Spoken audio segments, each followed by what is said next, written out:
Assalamualaikum warahmatullahi wabarakatuh.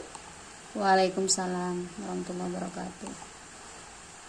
Assalatu wassalamu ala asrofil anbiya'i wal mursalin Sayyidina Muhammadin wa ala alihi washabihi ajma'in amma ba'du. Tidak lupa puja dan puji syukur kita panjatkan kehadiran Allah Subhanahu wa taala karena telah memberikan kita kesehatan dan kesempatan untuk berkumpul di acara pengajian kecil-kecilan kita ini walaupun hanya secara virtual. Salawat serta salam tidak lupa tercurahkan kepada bimbingan kita, Nabi besar kita, guru besar kita, Nabi Muhammad SAW yang telah membawa kita dari zaman kegelapan ke zaman yang terang benderang, insya Allah. Teman-teman sekalian, saya di sini akan memberikan sedikit materi ceramah singkat yang bertema tidak melupakan ibadah walaupun berada di tanah rantau. Baiklah teman-teman, saya akan memberikan sedikit tips melalui ceramah singkat saya. Yang pertama adalah selalu mengingat akhirat. Sebagaimana yang kita ketahui bahwa kita sebagai makhluk Allah, sebagai khalifah di bumi, kita tidak akan selamanya hidup di bumi. Hanya Allah yang kekal abadi. Untuk itu, kita jangan sekali-sekali melupakan ibadah, karena nanti apa yang kita lakukan di dunia akan kita pertanggungjawabkan di akhirat. Teman-teman sekalian, untuk yang selanjutnya adalah perbanyaklah istighfar. Rasa malas itu bisa datang kapan saja.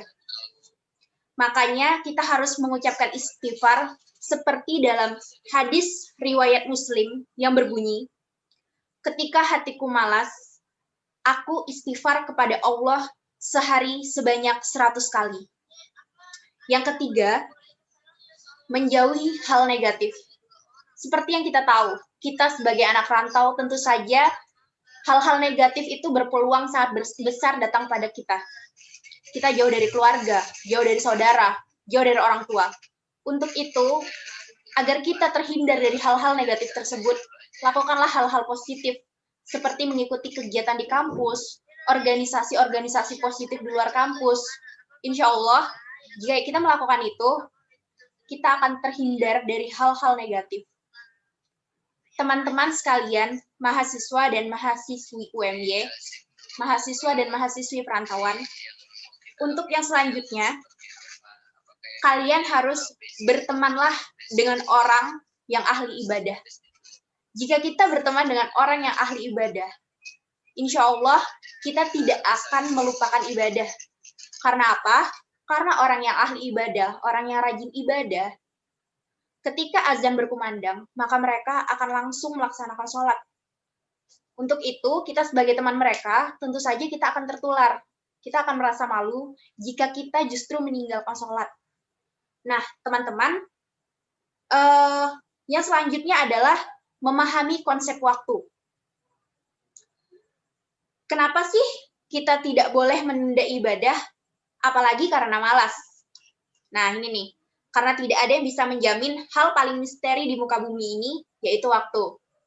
Kayak gini ya teman-teman, di sini disebutkan dalam hadis riwayat Bukhari yang berbunyi, jika kamu berada di sore hari, jangan tunggu pagi hari. Jika kamu berada di pagi hari, jangan tunggu sore hari. Gunakan waktu sehatmu untuk persiapan saat kamu sakit, dan kehidupan untuk kematianmu. Kayak gitu nih teman-teman. Nah, itu tadi teman-teman.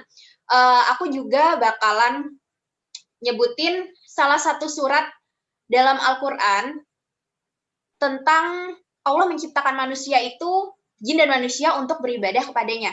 Di dalam Quran surah Az-Zariyat ayat 56 yang artinya, dan aku tidak menciptakan jin dan manusia, melainkan supaya mereka mengabdi kepadaku.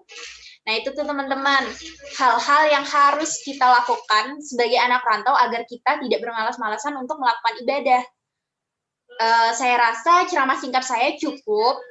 Terima kasih semuanya untuk teman-teman yang udah menyempatkan waktunya untuk mendengarkan ceramah singkat saya. Semoga bermanfaat buat teman-teman mahasiswa perantauan. Jangan lupa lakukan hal yang positif. Sekian, wabillahi taufik wal hidayah. Wassalamualaikum warahmatullahi wabarakatuh.